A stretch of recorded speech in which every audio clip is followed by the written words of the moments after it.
Hey guys, so ఈరోజు కూడా నేను నా డేని వాటర్తోనే స్టార్ట్ చేశాను. నేను కుండలో నీళ్ళు తీసుకుంటున్నాను. అలాగే బ్రేక్ఫాస్ట్ వచ్చేసి ఇడ్లీ విత్ కొబ్బరి చట్నీ అనమాట. ఇంకా లంచ్లోకి వచ్చేసి పప్పు పాలకూర విత్ అప్పడాలు. బాగుంది పప్పు అయితే.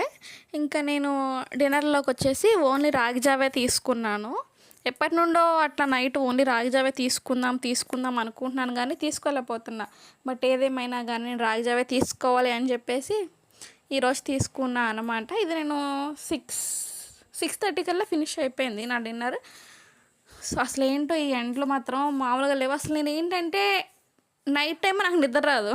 నైట్ టైం పడుకునేసరికి 12-1 అయ్యిద్ది. అలాంటిది ఈ మధ్య నేను పట్టపగల నిద్రపోతున్నాను అసలు ఈ ఎండల వల్ల.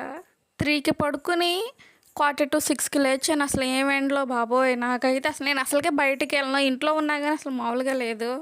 మాదైతే ఏపీ, మాది కృష్ణా డిస్టిక్. మా వైపు ఎండలు ఎలా ఉన్నాయి, మరి మీ వైపు ఎలా ఉన్నాయి కామెంట్ చేసి